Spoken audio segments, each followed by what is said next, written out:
Alors, qui c'est qui dit bonjour, là, hein? Parce qu'on n'arrive pas à se décider. Mais tu me forces à dire bonjour. Non, mais bonjour. Voilà, bonjour. On n'arrive pas à se décider, là. Non, C'est terrible. oui. On vous laisse 1 minute de plus. Désolé.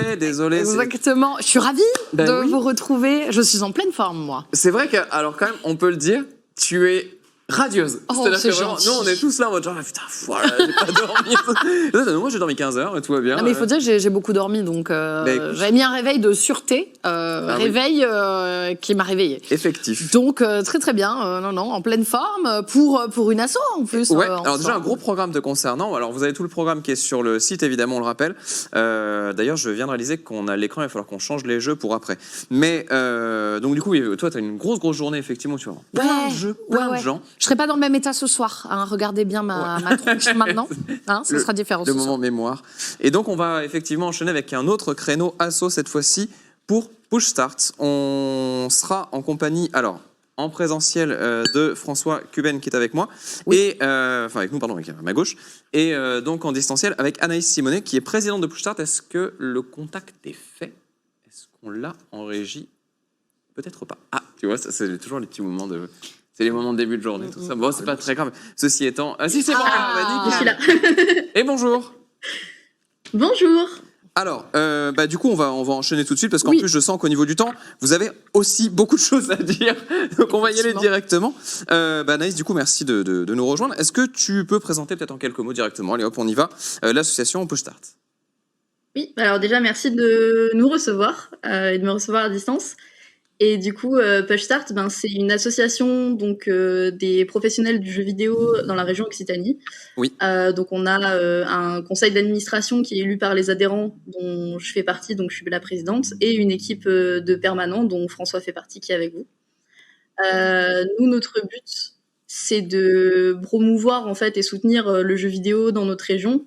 Oui. Et donc, ça passe en fait par pas mal d'actions. Alors, dans la partie qui est visible majoritairement par les adhérents, ça va être des apéritifs tous les mois pour créer des rencontres, des dialogues entre les étudiants, les professionnels, les studios, les écoles, etc.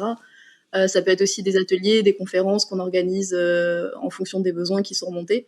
Et après, il y a tout un travail de fond qui est un peu moins visible à premier abord, mais qui est très important, qui est le dialogue qu'on a avec les partenaires institutionnels, donc la région Occitanie, par exemple, pour promouvoir et défendre en fait les aides au développement, les aides financières au développement de jeux vidéo, ce genre de choses. Et voilà, pouvoir négocier des partenariats, parfois avec des grosses entreprises qui puissent faire des tarifs préférentiels pour nos adhérents, ce genre de choses. Nous, on est une association un peu particulière sur le point où l'adhésion est ouverte à tous, donc étudiants, salariés, studios, écoles. Donc on a vraiment un grand panel d'adhérents qui sont différents en fait et qui viennent nous apporter des points de vue différents et qui ont besoin en fait de soutien qui peuvent être différents. Et du coup, nous, notre but, c'est vraiment d'être le point de contact en fait entre toutes ces personnes-là ou toutes ces entités et de faire en sorte qu'on puisse un peu tous se connaître, voir si on a des projets qu'on peut mener en commun et voilà, collaborer pour l'intérêt un peu de tout le monde, quoi. Juste une petite question, parce que tu parles d'étudiants, et ça, je pense que c'est un peu un sujet qu'on a peu abordé, et je pense que sur le chat, il doit y avoir des gens soit qui projettent de faire ça, soit qui sont concernés. Ça se passe comment, en fait, l'idée de, par exemple, tu vois, côté étudiant, de rejoindre une asso, etc. Comment vous accueillez ça? Comment est-ce qu'on se rapproche de l'asso? Enfin, comment tout ça s'organise, en fait? De ce point de vue-là, j'entends. Pour nous, en fait, il y a deux possibilités, un petit peu. Soit, en fait, l'école en elle-même peut adhérer. Donc, on a plusieurs écoles de la région qui sont partenaires et adhérents.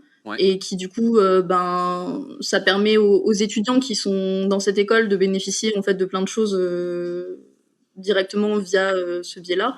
Après, si l'école n'est pas adhérente, les étudiants peuvent aussi adhérer à un tarif très, très réduit, en fait, de façon individuelle, s'ils le souhaitent.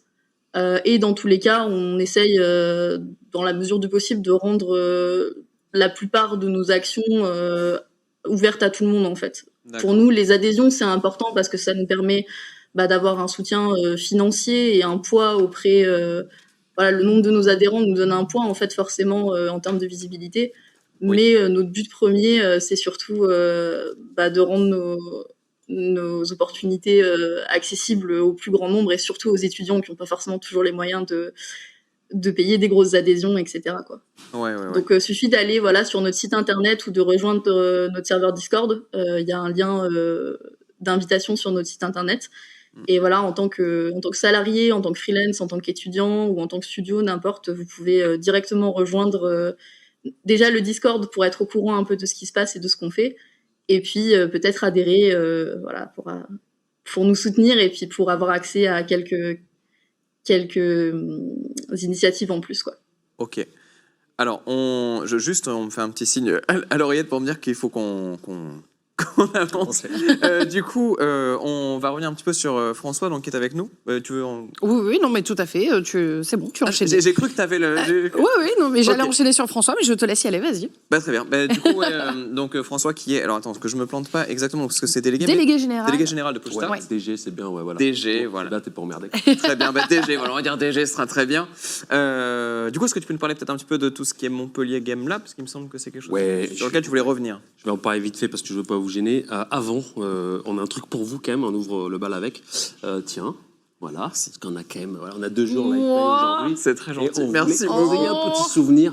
Donc que vous allez voir tout à l'heure, les jeux, attention, on précise. Voilà. Et on dirait un petit voyageur, je l'adore. C'est bien. La carte que tient Trinity est à gagner en ce moment également sur un concours de speedrun organisé par l'équipe Splash Team. Voilà. Trop bien. Donc, merci beaucoup pour cette petite attention déjà. Merci. Et avec plaisir, merci à vous. Et le Montpellier Game Lab, pour faire court, c'est l'un des plus gros projets qu'on a. C'est un incubateur local qui soutient des jeunes productions de jeux vidéo, des jeunes équipes de jeux vidéo. Oui. Et je ne vais pas en dire beaucoup plus parce qu'on n'a pas trop de temps, je préfère la donner aux gens qui vont passer après. Juste là, par exemple, il y a un artwork de Ellipse. Ellipse, ce qui est marrant, c'est qu'ils étaient au pré-show il y a 3 ans, ici, sur Game As in France. Et entre-temps, ils ont monté leur studio. Ils ont intégré le Montpellier Game Lab et on les accompagne cette année. Et demain, ils sont en prime ici, à Montpellier. Mais côté pro, tu vois. C'est un peu cool parce que ça boucle d'une façon qui nous paraît très cool. Voilà ce que je peux te dire là-dessus. Ok, ça marche. Du coup, donc, tu fais bien de parler d'Ellipse parce que c'est un jeu sur lequel on va revenir. Après, est-ce qu'il y a des projets sur lesquels tu veux éventuellement revenir avant qu'on attaque les jeux directement ? Honnêtement, si on vous a claqué la timebox, je pense qu'on va plutôt vous laisser profiter des live play, ça sera plus sympa. Bon, écoute, alors vraiment. Très bien. Dans ce cas-là, on va faire une petite transition. J'ai mon oreillette qui est en train de m'exploser l'oreille. Je sais pas si c'est de ma faute. Donc, on va passer effectivement sur les prochains jeux. On va commencer par Horizon, auquel on va jouer, donc le fameux jeu qui est présenté. Tout à fait. Il me semble qu'on attaque avec un petit bout de trailer. Non, pas du tout. Tu démarres direct en plein. On est censé accueillir Benjamin dimanche. Ah, mais il me semblait qu'on avait une petite transition en vidéo pour Elle est après, là, peut-être. D'accord, ok. Là, je vais lancer le jeu. Par contre, juste, je suis désolé, il faut vraiment que je coupe l'oreillette. Oui, on va recevoir du coup Benjamin dimanche, qui est producteur. Et qui sera en duplex avec nous. Ah oui, c'est ça. Excusez-moi, je suis désolé, c'est que je suis perdu sur le distanciel présentiel. Il n'y a pas de souci, tu fais beaucoup d'assauts à toi. Excusez-moi, pardon, c'est ma pure faute. Est-ce que Benjamin nous reçoit ? Je vous capte 5 sur 5. Allez, au top. C'est parfait. Alors déjà, on ne te voit pas, mais on t'entend, c'est pas mal. Tu vas bien, Benjamin ? Bonjour, merci de me recevoir déjà, c'est super cool de vous voir. Avec plaisir. Du coup, tu es producteur. Est-ce que tu peux déjà un petit peu nous expliquer en quoi consiste ton travail et surtout aussi qu'est-ce que tu as fait sur ce jeu ? Alors ouais, je suis producteur, donc basiquement c'est le terme qu'on utilise dans le jeu vidéo pour parler de la gestion de projet. Donc c'est moi qui m'occupais du planning, des budgets, de veiller à ce que le jeu sorte dans un état plutôt acceptable pour tout le monde. Donc j'ai travaillé sur ce jeu-là. Voilà, c'est un jeu qui a été développé en partie par mon studio et en partie par un studio belge qui s'appelle Marathus. Donc on a travaillé en collaboration et moi je suis intervenu sur tous les aspects justement, gestion de projet autour du jeu et un petit peu de marketing aussi. D'accord, ok, ça marche. Et, si tu devais du coup nous le présenter en quelques mots pour les viewers qui sont avec nous. Ouais, alors Horizon, c'est un jeu de cartes narratif, un peu comme Fortales, qui est sorti il n'y a pas très longtemps, qu'on embrasse d'ailleurs.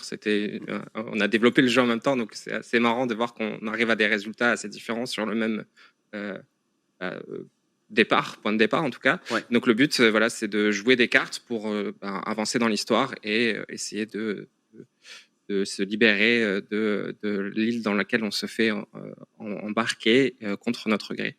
Et donc voilà, on joue des cartes. On est inspiré un petit peu d'un jeu de tarot en fait, où on joue ces cartes-là. Alors on a un petit peu modifié le jeu de tarot parce qu'en fait on a changé ça. On est passé plutôt sur des cartes qui représentent des émotions. Mais en fait le but, voilà, l'idée de départ, c'était de prendre un peu cette idée de jeu de cartes de tarot qu'on va tirer des cartes. Donc après comme je sais pas, la tour, la mort, etc. C'était pas des trucs qui parlaient trop. On a changé sur le côté émotion qu'on trouvait assez intéressant à explorer.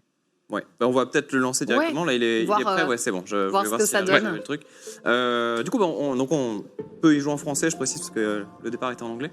Et on lance directement une nouvelle partie. Tu veux préciser un peu des choses sur la création de personnage ou est-ce qu'on lance? Bah, vous pouvez lancer un Ouais, personnage, voilà. Je vais créer un perso. il n'y a pas de souci. Voilà. mets- Après, c'est un jeu narratif, donc comme on est un avatar par défaut entre guillemets, on peut choisir après ce qu'on veut. Ouais. Alors, du coup, type d'empathie, on peut choisir éventuellement. Alors, Trinity. C'est voilà, le type d'empathie, c'est un peu des différents modes de difficulté en fait, avec des indices qui s'affichent plus ou moins rapidement. Où il y a le mode instinct, où il n'y en a pas d'indices. Après, les indices, c'est un peu comme quand on joue je sais pas, un Mass Effect ou des jeux comme ça, on peut avoir un peu l'idée de ce qu'on va dire. Et si on veut jouer à l'impro total, on peut mettre en mode instinct. Mais après, lucidité ou intuition, ça sera bien. On va essayer intuition. Ouais, ça sera très on bien. va faire travailler notre Allez. intuition, allez. Est-ce que, on peut peut-être laisser un petit peu le focus sur la scène. Est-ce qu'on peut avoir le son à fond, les ballons, plein écran, juste le temps de l'intro?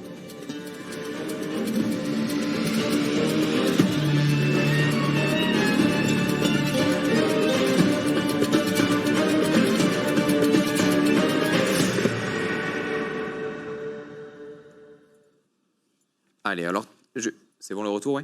Très, très important quand même de le signaler, le jeu donc actuellement est disponible comme tu le disais en Early Access. Vous avez le lien qui va filer sur le chat plusieurs fois, je vois qu'il est déjà partagé, c'est parfait, tout le monde est au top.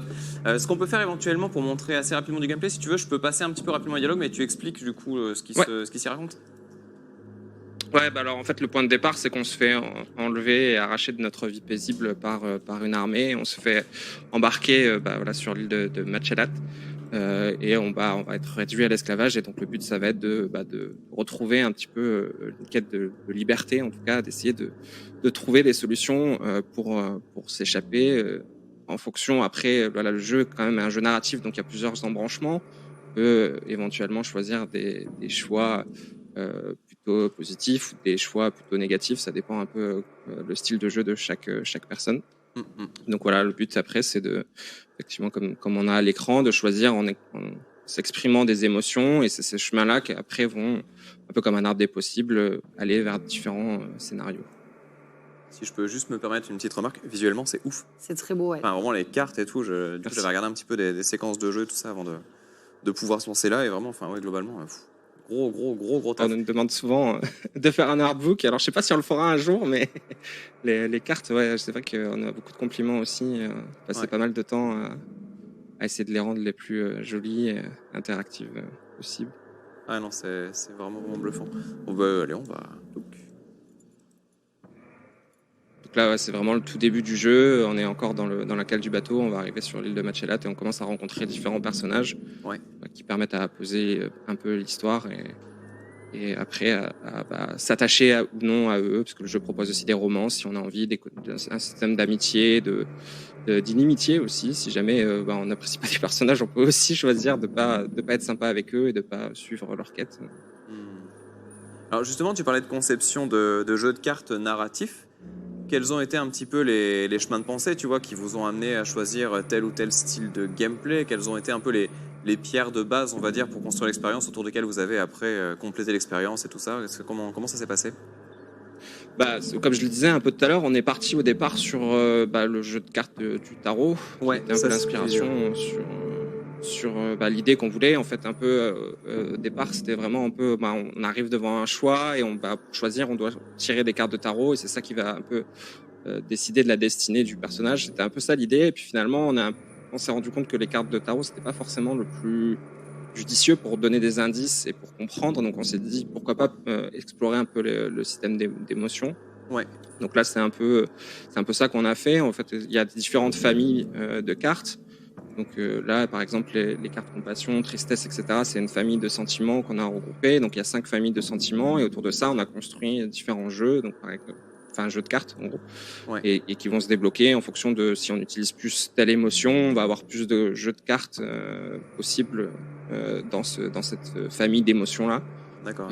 Et au fur et à mesure, ça fait un peu des embranchements. Donc, des fois, le jeu proposera un peu plus de liberté. Des fois, il y a des situations où on n'a malheureusement pas trop de choix aussi. C'est un peu un reflet de la réalité sur ça. Et donc, même si on veut exprimer telle chose, des fois, le jeu ne laissera pas forcément le choix. Donc, on a essayé de jouer un petit peu avec cette dualité.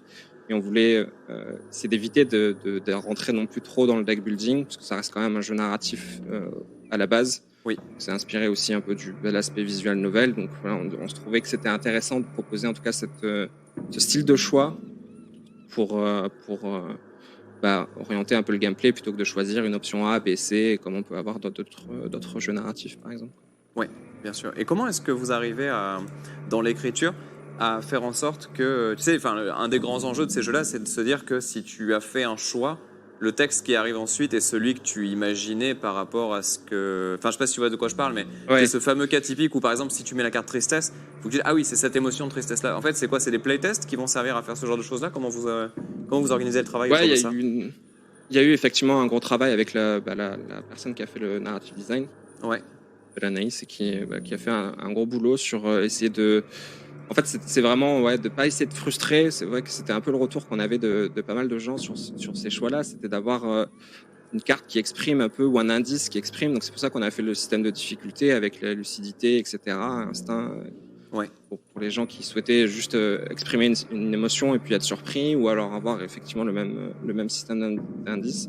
Et donc, pour le coup, là, on a utilisé vraiment en fait, quand tu survoles avec une carte, ça te donne un indice, et donc c'est un peu plus, ça va orienter en tout cas un petit peu plus la discussion ou le gameplay dans cette direction-là. Donc c'est sûr que après tu peux toujours avoir des surprises, hein. C'est un peu aussi l'inspiration aussi entre guillemets de la vraie vie, où tu peux avoir envie d'exprimer quelque chose, mais derrière le jeu, où les personnages derrière sont pas forcément en accord avec ça. Ouais. Donc c'est vrai que c'est toujours un peu enfin, ça fait demande pas mal d'allers-retours, et ça nous a pris quand même pas mal de temps, parce que le jeu est quand même riche en volume de mots. Ouais. Oui, c'est surtout que cette émotion-là de vouloir faire quelque chose parce qu'on pense jeu vidéo, mais en fait le jeu nous rappelle que non, on est dans un contexte où on n'a pas tous les choix. Et en termes de narrative design, tout ça, quand ces choses-là fonctionnent, c'est les moments magiques en gros. Donc je comprends l'enjeu, effectivement, et d'où les échanges et tout, c'est important. Ouais. Surtout qu'en plus le point de départ est un peu difficile, une thématique de l'esclavage, etc. C'est pas évident à traiter. Donc c'est vrai qu'il y a ce côté-là. Typiquement, selon certains choix, ici on peut déjà avoir une mort dans le jeu, donc devoir recommencer, etc. Donc c'est vrai que il y a tout un équilibre à trouver sur ça en termes de narrative design. C'est pareil sur comment débloquer les cartes aussi. On a quand même passé pas mal de temps à réfléchir à une structure narrative autour de ça, parce qu'effectivement, des fois, il n'y a pas de... plus on a de choix possibles, plus ça demande d'écrire tous les choix et de penser quelles conséquences ça peut avoir derrière dans 1 heure de jeu, dans 2 heures de jeu, dans 3 heures de jeu. Ouais.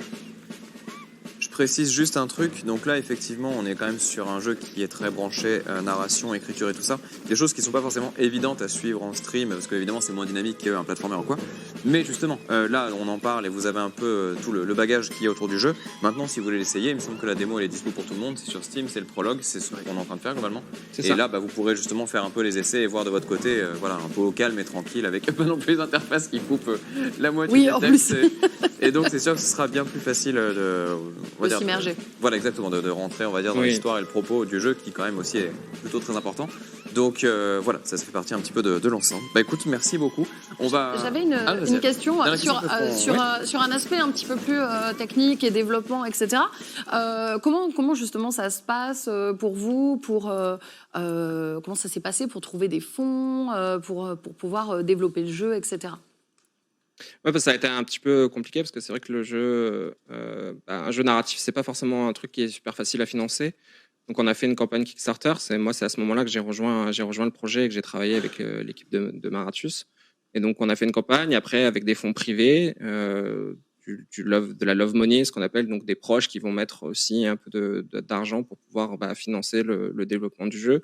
Mais donc ça a été en plusieurs phases comme ça pour financer le budget, autour de 200 000 € environ d'euros Ok. pour le budget total. Donc c'est vrai que voilà, ça a été c'est pour ça. Et le Kickstarter a quand même été un bon coup de démarrage pour valider qu'il y avait une audience, pour valider le fait qu'il y avait de l'intérêt autour du jeu. Et on a fait aux alentours de 40 000 euros au total avec la campagne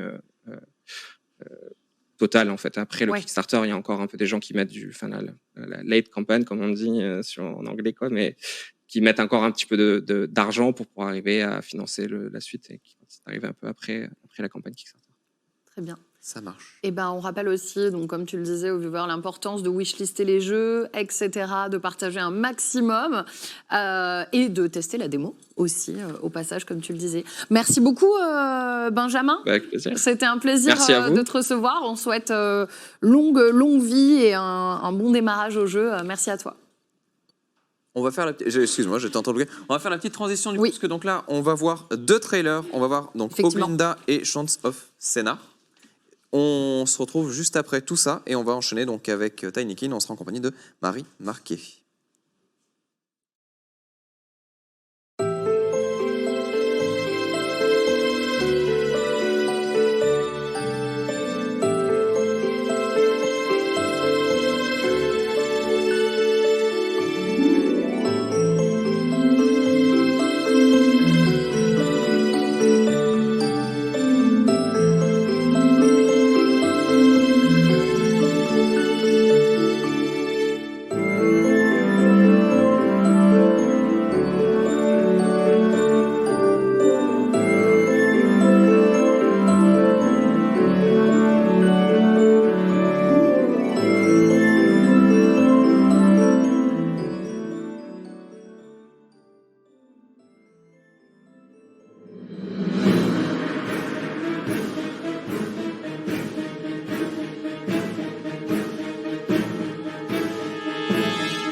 Trini Calvin. Wishlist,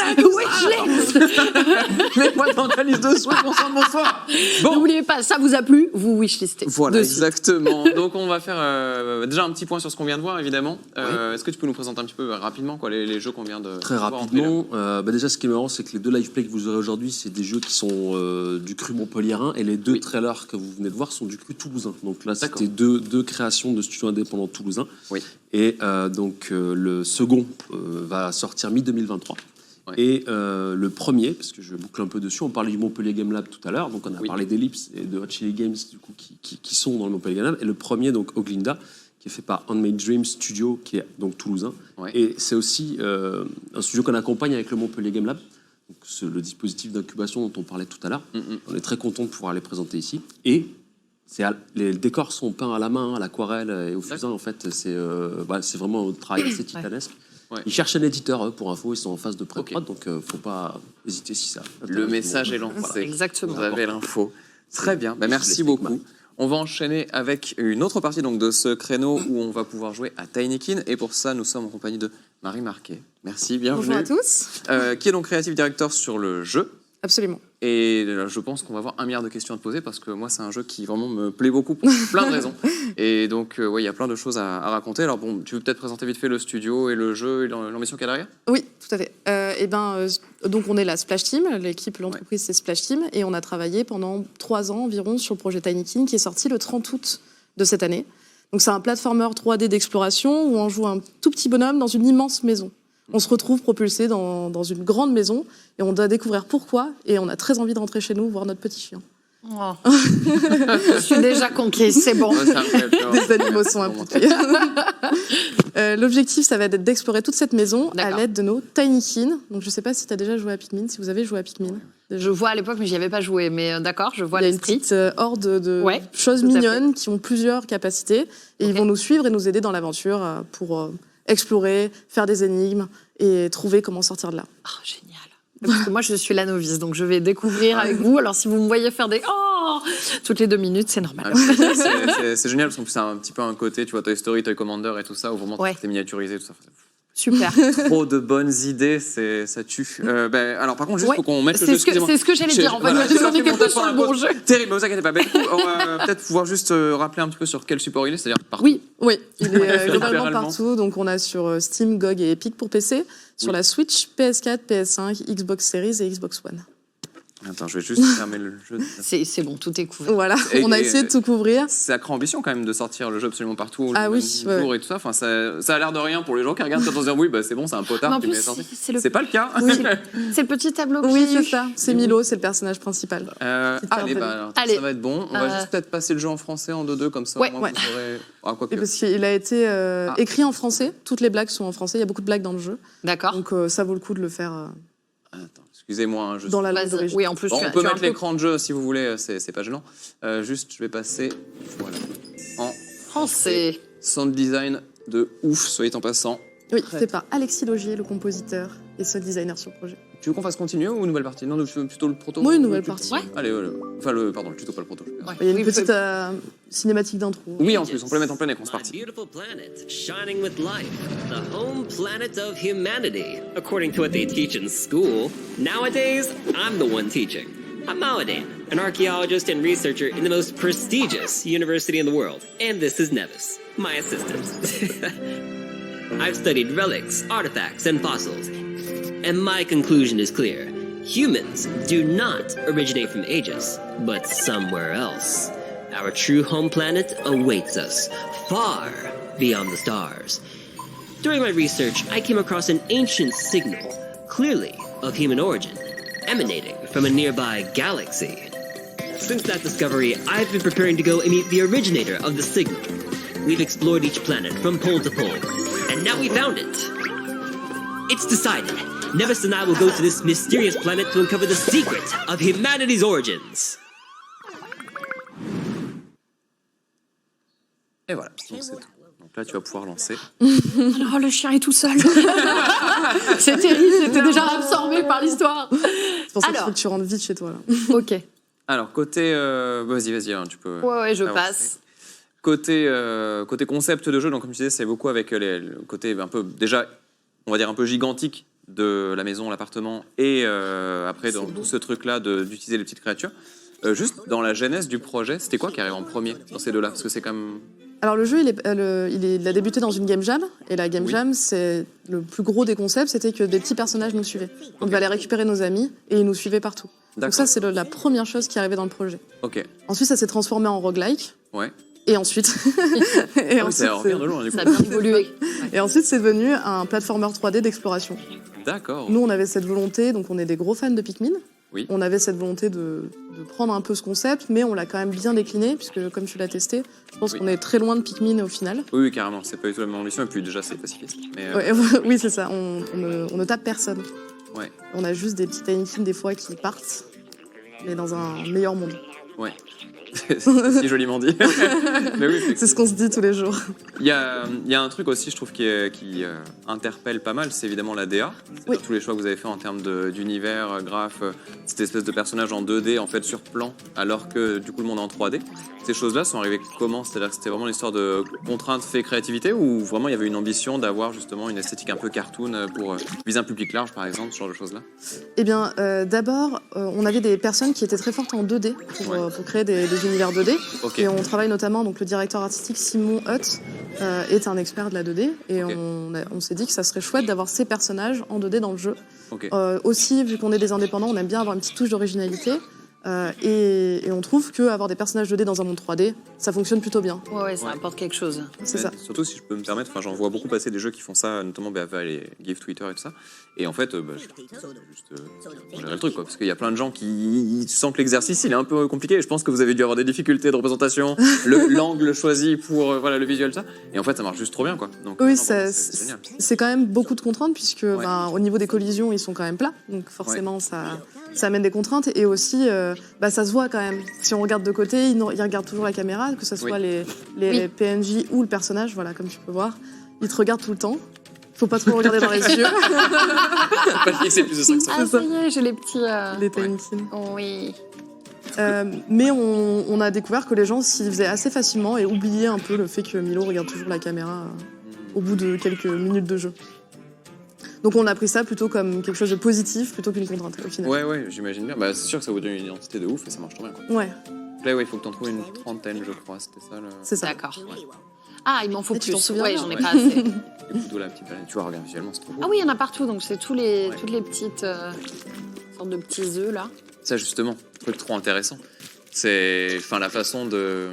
Enfin, bon, on va le dire grossièrement, mais c'est un jeu de collectables dans Oui. lequel on va devoir récupérer énormément de choses. Et c'est vrai qu'on les connaît, tous ces jeux où tu dois ramasser des pièces, des machins et tout, et ça marche pas. Et là, ça marche. Parce que énormément de travail sur, j'imagine, voilà, toute la partie satisfaction qui va être générée par le fait de choper les Tiny Kin, le fait de les utiliser aussi dans plein de mécaniques différentes. Comment tout ça est venu en fait dans la prod et quelles sont les choses qui ont été un peu le focus et les victoires en fait que vous avez eues justement à mesure de la prod. On avait la volonté que le joueur se balade vraiment dans une maison. Donc la maison, Ouais. elle a une architecture, une vraie architecture. C'est-à-dire qu'on a le plan en 3D dans nos studios, on sait à quoi elle ressemble. Ouais. Et l'idée, c'est d'avoir cette envie d'explorer toutes les parties de la maison, donc de chaque Ouais. pièce. Et on s'est dit que les joueurs auraient envie de tout explorer. Et s'ils n'ont rien à aller récupérer, ça serait quand même dommage. Et ils n'auraient pas finalement envie de faire ça. Ils continueraient l'histoire sans s'intéresser au niveau. Mhm. Donc on a décidé de mettre des collectables, mais pour être honnête, on s'attendait pas que ça plaise autant aux gens. On se disait Ah ouais, c'est vrai. que certains allaient le faire, mais en fait on se rend compte qu'il y a énormément de gens qui veulent faire le 100% parce que ça les passionne de faire ça. Ouais, de ouf. Et c'est qu'une partie du jeu en fait. Il y a plusieurs façons de jouer à Tiny Kin. Ouais. On peut le faire sans lire aucun dialogue, on peut le faire sans pratiquement rien collecter, c'est possible. Mais finalement les gens le font, donc tant mieux. Ah ouais, ça c'est vraiment un bonbon quoi. Le truc quand tu récupères, c'est ploum ploum ploum. Que ce soit le son, le petit visuel, le machin, ça marche trop bien. Ouais, Et c'est là, très satisfaisant. Ouais. Et là où c'est génial aussi, c'est qu'en fait chaque endroit que tu vas visiter est récompensé par la récupération justement de collectibles et tout ça, mais sans que ça soit trop. Vraiment ce truc, tu vois, où c'est juste parfait, où à chaque fois, ouais, ça te donne envie de voir tout le travail justement des artistes et tout ça qui ont bossé sur la petite ref ici, la petite blague par là. Enfin, c'est vraiment trop cool. Quoi. L'idée dans l'exploration, c'est dans certains coins trouver des collectables, d'autres de trouver des personnages qui font des blagues. Ça dépend de ce qu'on a envie de voir du jeu. Quoi. Ah non, c'est vraiment génial. Ah oui. Ok. En plus, ils sont signés. Ça y est, moi je suis gaga. Et là, du coup, tu récupères un Oui. élément parmi d'autres. Tu verras. Effectivement. Et tu t'en sors super bien, Bah ouais, de ouf. effectivement. Bon, ça va. Grande joueuse. On sent la passion du jeu vidéo. Ouais, je pense sur le chat, il y a pas mal de gens qui ont dosé le jeu, j'imagine, parce que il y a eu quand même un vrai retentissement. D'ailleurs, justement, cette sortie, vous l'avez vécu comment? Est-ce que c'était enfin, on lâche le truc trop bien et tout le monde est content? Comment ça s'est passé? Ça s'est extrêmement bien passé. Ouais. Déjà, il faut savoir qu'on est sur le Game Pass. Oui. Donc, forcément, Ça permet une belle visibilité. Exactement, ça permet. Et on a beaucoup de téléchargements sur le Game Pass, ça se passe bien. Ouais. Et ensuite, on a eu beaucoup d'avis positifs de la presse, Ok. énormément de couvertures. On a eu des bonnes notes, des articles hyper chouettes. Donc effectivement, la sortie, c'était un peu la super joie dans le studio. Tout le monde en a eu pour lui des compliments sur le level design, sur les graphes, sur les blagues, sur un peu tout. Donc on a vraiment bien vécu la sortie. Ouais, bah oui, j'imagine. Ça se passe très bien. Et quand tu parles de retour, justement, c'est plutôt centré sur le francophone ou est-ce que vraiment vous avez eu le retentissement un peu Alors, on a eu pas mal d'articles francophones, effectivement, puisque en fait, on a plus de facilité à les contacter. Et puis aussi, l'écriture est en français et ça marche très bien. Ouais. Les gens sont hyper intéressés par ça. Mais en fait, on a eu des articles dans à peu près toutes les langues. D'accord. Toutes celles où ça a été traduit, donc 9 langues. Ouais. On est plutôt contents. Ah oui, sur le chat, on nous dit 98% sur Steam. Ça va. C'est pas mal. oui, c'est ça. C'est pas mal. Ouais, c'est bon. On a eu, normal. On a eu quelques bugs à la sortie qu'on corrige actuellement, donc peut-être un jour on sera à 100%. Bah, c'est comme toujours, de toute façon, t'as toujours des configs que tu peux pas prévoir avec des trucs d'ordi. Des fois, quelqu'un débranche sa manette, ça fait exploser le jeu. On sait pas qu'est-ce qui se passe. Quelqu'un qui a voulu jouer à manette 64 et qui dit mais je comprends pas. Et on se va, je sais pas. Je joue avec mon Twister, ça marche pas. Bon, c'est toujours compliqué. Quoi. Ouais, c'est trop ça. Et alors, justement, vu qu'on est quand même dans un créneau asso, quelle a été un peu l'interaction qu'il y a eu entre Splash Team, la région, comment les choses se sont articulées, en quoi vous avez pu... Et avec du coup François, on fait beaucoup de réunions. J'étais à Push Start pendant quelques années. Ouais. Et c'est une asso qui apporte beaucoup en termes de communication sur les événements, comme ici justement. Sinon je serais pas là aujourd'hui sans Push Start. Et aussi des conseils. C'est grâce à Push Start que j'ai rencontré beaucoup de mes collègues puisqu'on fait des soirées, on boit des bières, c'est vrai, mais ça rapproche. Mais ça rapproche. Mais pas que. Et c'est là où j'ai rencontré beaucoup de mes collègues, on discute et puis on se rend compte que ça match et en fait on va bosser ensemble pendant 3 ans. Donc Push Start, c'est aussi, ça permet de rassembler les gens et c'est hyper chouette quoi. Ça va, Trine, Ah mais moi, je suis désolée, moi je suis complètement absorbée. En fait, j'ai essayé de pas vous couper, mais au milieu j'étais là. Oh, mais j'ai un skate savon. Mais ouais, de ouf. La fille s'éclate. Ouais, t'as un petit skate Je savon. suis très contente. Ça d'ailleurs, l'idée du skate savant, c'est parce que l'envie de faire des espaces très grands et qu'on a envie d'accélérer un petit peu les mouvements, c'est ça l'idée? Au tout départ, on n'avait pas de moyen d'accélérer à part une course, mais on s'ennuyait assez rapidement et on cherchait des solutions. On avait la référence notamment de Mario Sunshine où il peut glisser, faire des jumps, faire plein de choses. Et bon, effectivement, on n'a pas forcément pu faire des super jumps et tout, mais on avait cette idée d'avoir du savon sur lequel glisser. Et ça nous permet d'aller beaucoup plus vite dans notre exploration parce que les pièces sont assez grandes quand même. Donc on a besoin d'y aller. Et aussi, ça permet de voir des gens speedrunner et bien s'amuser avec ça. Oui, c'est vrai que ça apporte cette dimension-là aussi. C'est ça. Si jamais sur le chat il y a des questions, faut pas hésiter. Oui. Mais moi j'en aurai un milliard, donc n'hésitez pas quand même. Et par exemple, il y a un truc qui est trop marrant, c'est le fait d'avoir toujours fait plus ou moins des niveaux où l'objectif c'est de monter et le centre est finalement le plus bas ou en tout cas quelque chose que tu vas grimper un petit peu. Et justement, pareil, est-ce que cette structure ou la façon dont vous avez géré vos niveaux, c'est quelque chose qui est devenu un peu une espèce d'évidence au moment où il y avait le concept, ou est-ce que justement il y a eu un peu des recherches de comment on crée la perspective, comment on crée le fait de voir en tout point un point d'intérêt chouette à voir tout ça? Alors, comment sont faits les niveaux? On crée une structure à partir des quêtes. Ouais. Donc, on détermine les quêtes. Ensuite, on dit, voilà, un salon, il y a à peu près ces éléments. On place les choses. Et ensuite, on voulait effectivement avoir de la verticalité parce que c'est hyper cool de se retrouver en haut d'un objet et de tout voir comme ça. C'est un peu l'effet Breath of the Wild. On monte en haut d'une colline, on voit tout. Et ça, on sait que nous, ça nous plaisait, que ça plaît plutôt aux joueurs. Donc, on s'est basé là-dessus. Mais c'est venu petit à petit, en fait. Quand on est tout petit dans une grande maison, c'est un peu l'intérêt aussi de faire que ta maison, en fait, ça soit une vallée. Et ensuite, on a placé des points d'intérêt qui sont... il y en a un par niveau, où il y a tous les raccourcis qui rejoignent. Comme ça permet d'aller un peu partout dans les niveaux d'un point d'intérêt. Et comment vous avez géré la difficulté progressive? Parce que pour le coup, je l'ai vu un peu en jouant, mais c'est un peu un tour de magie, je trouve. Il y a un truc un peu mystique qui se passe où tu te dis, d'un coup, je dois beaucoup plus réfléchir qu'avant, mais pourtant c'est toujours aussi fluide et cool et machin. Mais tu sens que en fait, tout se fait très en douceur sur le niveau et justement, ça maintient l'intérêt. Eh bien déjà, parce qu'il y a plusieurs types de Tinykin qui apparaissent petit à petit. Donc ça propose plus d'énigmes et plus de réflexion. Ouais. Sans trop spoiler, on a des Tinykin qui nous permettent de grimper plus haut et d'autres qui permettent de faire des énigmes à base d'électricité. Oui, tu viens de le dire que ceux-là ne sont pas les seuls Tinykin, effectivement. Oui, c'est ça. Ce sont ceux de base, mais après, il y en a plein de styles et ça amène plein de gameplay différents. Ouais, et donc, vu qu'on en a de plus en plus, les énigmes sont de plus en plus demandent d'utiliser tous ces types de Tinykin et ça crée de la difficulté. Oui, ça crée de la combinaison en plus entre eux, etc. C'est ça. Ensuite, on donne de moins en moins d'indices. Ouais. Donc, c'est le joueur réfléchit de plus en plus. Et les pièces sont globalement de plus en plus grandes. D'accord. À part une qui est plus petite, mais... Tour de magie, effectivement. Ouais, c'est ça. Donc, c'est subtil, mais on a essayé de faire ça. On se demandait si ça allait marcher, et en fait, au final, Ça a l'air. Ouais, de ouf. Bah donc là, Trin, je te dis, t'es dans la boucle. C'est-à-dire que là, t'as fini le tuto. Là, maintenant, t'as la pièce qui est immense. Tu vas voir, tu vas aller partout, tu veux tout choper. Let's go, on y va.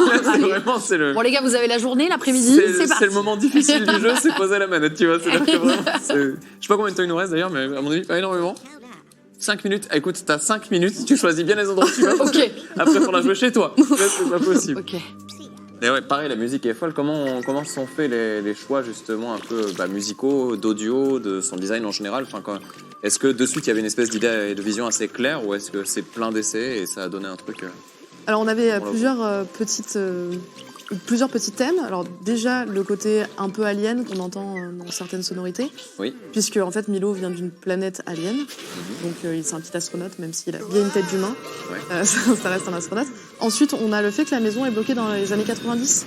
Donc on voulait retrouver un peu des sonorités des années 90, avec des synthés de l'époque, des choses comme ça.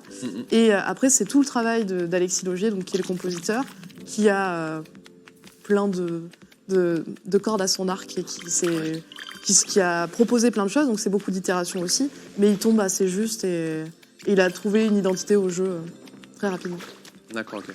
Parce que c'est vrai que ça fait partie des grands charmes aussi, c'est que vraiment, ça tout match trop bien là. Oui, et aussi dans chaque niveau, on a des variations selon si on est dans le piano, on aura une variation piano, parce qu'on peut aller dans le piano. Oui. Pardon, spoiler. Oui.